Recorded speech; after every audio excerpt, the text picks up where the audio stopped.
งานวางแสดงและจำหน่ายสินค้าการค้าและการท่องเที่ยวลาวเวียดนามประจำปี2026ได้จัดขึ้นอย่างยิ่งใหญ่งานวางแสดงและจำหน่ายสินค้าการค้าและการท่องเที่ยวลาวเวียดนามประจำปี2026ได้จัดขึ้นในวันที่3 หาวันที่5 เมษายน2026อยู่ที่สนามกีฬาลักษณ์นครปากเซแขวงจำปาสักโดยการร่วมมือกันของแขวงจำปาสักสาธารณรัฐประชาธิปไตยประชาชนลาวนครดานังสาธารณรัฐสังคมนิยมเวียดนามและสถานกงสุลใหญ่แห่งสสเวียดนามประจำ4แขวงภาคใต้ลาวเพื่อต้อนรับกองประชุมร่วมมือการลงทุนการค้าและการท่องเที่ยวสุกอยู่การเสื่อมโจทย์แล้วทางเศรษฐกิจตะวันออกตะวันตก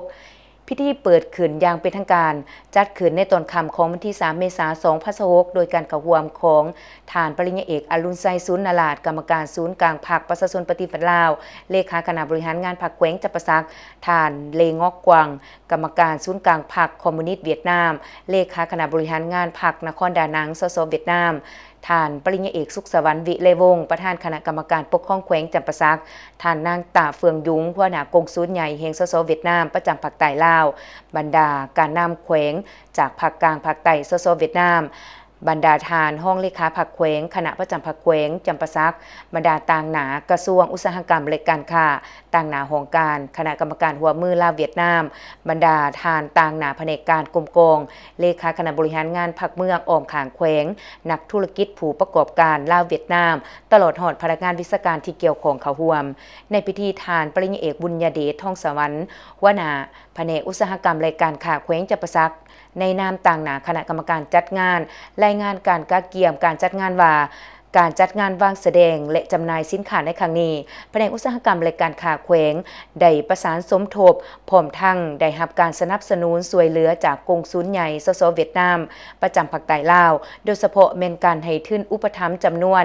84 ล้านกีบนอกนี้ยังได้มีการประสานกับสภาการค้าอุตสาหกรรมแขวงและอนุกรรมการต่างๆงานวางแสดงและจำหน่ายสินค้าครั้งนี้มีห้องวางแสดงสินค้าทั้งหมด73ห้องในนั้นมีหัวหน่วยธุรกิจแขวงจำปาสัก35ห้องหัวหน่วยธุรกิจแขวงสารวัน2ห้องหัวหน่วยธุรกิจแขวงเซกง2ห้องหัวหน่วยธุรกิจแขวงอัตตปือ2ห้องหัวหน่วยธุรกิจแขวงสะวรรณเขต2ห้องหัวหน่วยธุรกิจสสเวียดนาม30ห้องจาก6แขวงและนคร2นครมูลค่าสินค้าที่เข้ามาวางแสดงจำหน่ายประมาณ4ตื่อกว่าเก็บขาดคะเนจะมีเงินหมุนเวียนในแต่ละวันประมาณ1ตื่อกว่าเก็บและในแต่ละคืนจะได้มีการแสดงศิลปะจากโรงเรียนมัธยมตอนปลายปากเซ่โรงเรียนมัธยมพลไส้ให้เขาเที่ยวชมโดยบ่เสียค่าโอกาสนี้ท่านนางตาเฟืองยุ้งกงสุลใหญ่แห่งสสเวียดนามประจำภาคใต้ลาวมีคำเห็นว่า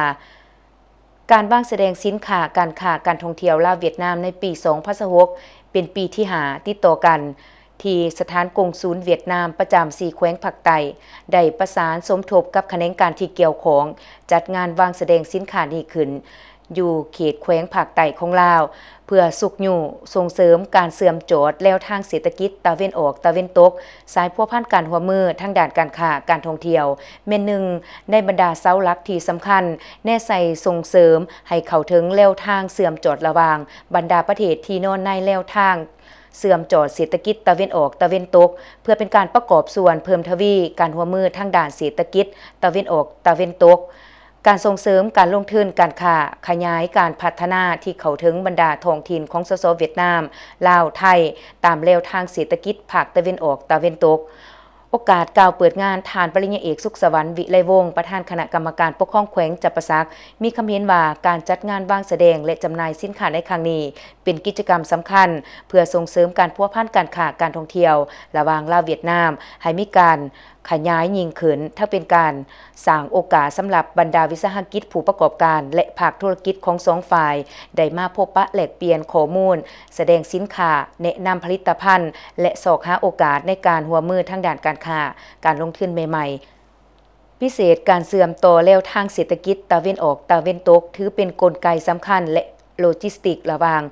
ประเทศในภาคพื้นย้อนแนวนั้นการจัดงานในครั้งนี้จึงมีความหมายความสำคัญในการสุกอยู่การผลิตการค้าการบริการการท่องเที่ยวของสองประเทศให้มีความคึกคืนและพัฒนาไปอย่างยืนยงข้าพเจ้าหวังว่า